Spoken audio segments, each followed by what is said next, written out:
Hello guys and welcome back.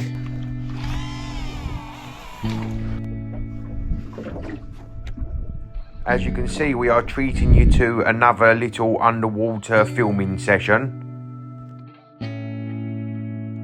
Now this was filmed during a set of very small tides with practically little to no tide run whatsoever. We were fishing just down the edge of a reef on some sandy shingle banks and fishing in around 135 feet of water. So as you can see, quicking on the bait as always were the old dogfish and a few other small stuff scratching around. If you look up in the top left hand corner, you'll see a real-time account of the rod tip as I'm getting small taps and shudders from the dogfish as it's giving me a few bites.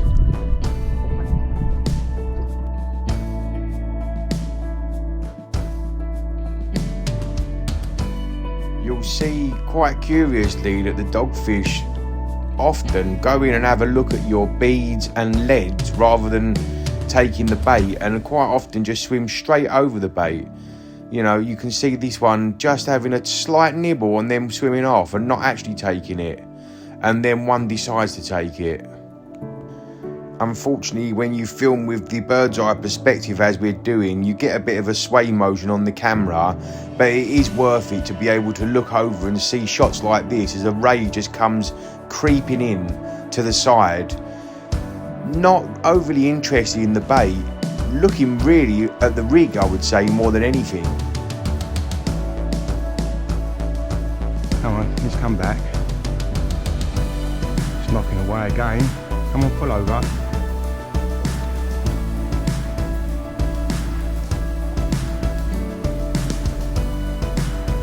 We have slowed down some of the shots for you guys so you get a slower and a clearer picture of what's actually going on.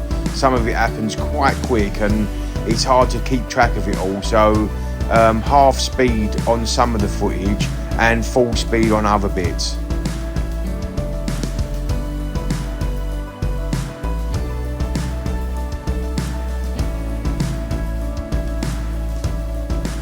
But you'll be able to see here what you've got is a dogfish swimming along with the bait just hanging out of his mouth and being almost stalked in the background by another ray, not the same one that we first saw, but as you watch on a little further down the footage, you will see that they both come into play together, which is quite interesting. Again, this ray seems more interested in the lead and beads than it does really the bait. It's just sitting there checking out the whole situation, and I don't know whether it's the heavy 200-pound hook snood that I'm using, but you can see there the bait is no more than inches away from its face and it's just not interested in taking it.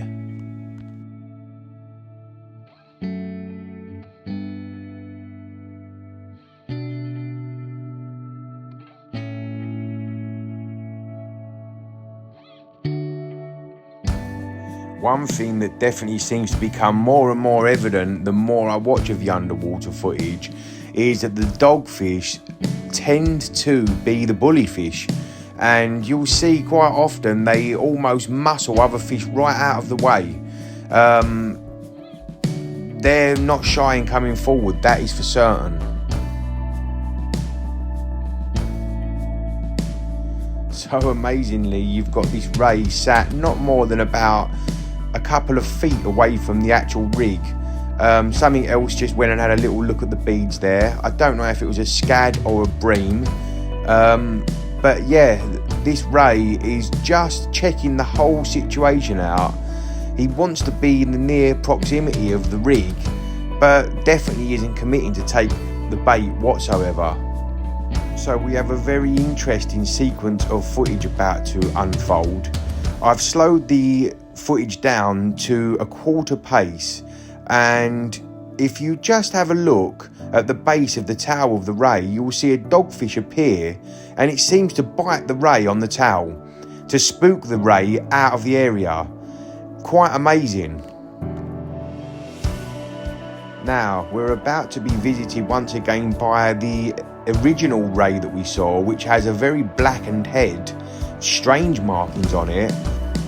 Again, this ray is looking and checking out the rig, swam completely over the lead and must have brushed right through and across the line as it went on its way. And all of the while, the relentless dogfish are there en masse all of the time. They are just a constant. But amongst all of the dogfish and all of their activity, you will see in the upcoming footage that the ray with the black head and the other ray that was very interested in stalking the bait down initially come into focus, and we have, I would say, within about 1.5 meters to 2 meters square, you can see now one in the right hand corner, one to the left, 2 rays, multiple dogfish, and lots of wrasse and smaller stuff swimming around. All the while, you can see a chunk of mackerel, fresh mackerel, sitting at the top of the screen every now and then when it comes into focus, and not one fish taking it.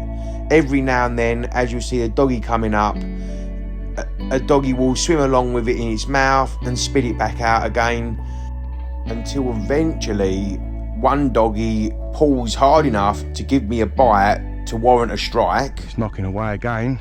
Come on, pull over. But as you'll see, even this fish gets itself free and can't have had the bait in its mouth properly because it simply wasn't hooked. So back up we go, new bait on, and drop back down again. And now things get really interesting, because in a moment you're about to be visited by a few aliens of the deep. There is so many cuttlefish around, and you'll see that they are very, very aggressive, very forthcoming in taking chunks out of your bait. And as we roll the camera further down the line, very interestingly, you'll see they are quite interested in the camera too. Strange creatures. So you'll see that these cuttlefish are experts in changing colour, and not always to match the bottom, I would say. Also in this shot, interestingly, you've got a couple of cuttlefish that are almost fighting over the bait, but as it rolls on in the left hand side, you will notice another ray heading towards the cuttlefish. So here we have a couple of cuttlefish, a ray, and soon to add to that you'll see a dogfish, the ever-present dogfish, head in. It's like looking into an aquarium, really. I mean, the amount of sea life that is on the bottom is incredible. With all these fish around now, look at the colours of the cuttlefish. They look quite animated and almost zebra coloured. I don't know whether they're giving off a warning to the dogfish and the ray or what they're actually doing, but the colours on them are quite unique and amazing.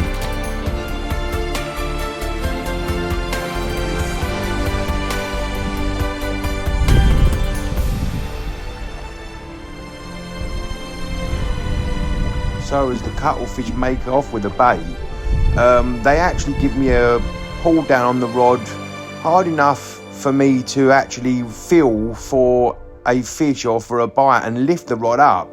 Obviously nothing on there. So back down again, it's dropped. Now this is when things really do get interesting. On the drop, you'll see, there you go, wallop. One cuttlefish takes the bait, and if you just saw that little bit of blur in front of the camera, there we go, that's a cuttlefish's tentacle, and this cuttlefish proceeds to hang hold of the camera for a period of time. You can just see there, it's got hold of it fully, it must have it in its mouth, and it stays held on to this for a period of minutes, probably trying to crunch through the shell of the camera. Luckily, they are made out of tough stuff. The Water Wolf 2 is a real good bit of kit, I've got to add. I mean, look at this footage that it allows us to see. Really, you just never ever would believe this sort of thing goes on. But back to the action.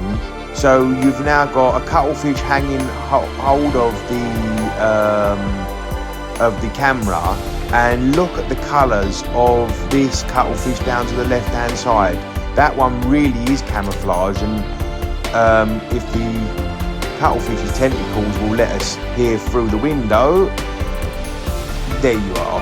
That one really is trying to blend into the bottom.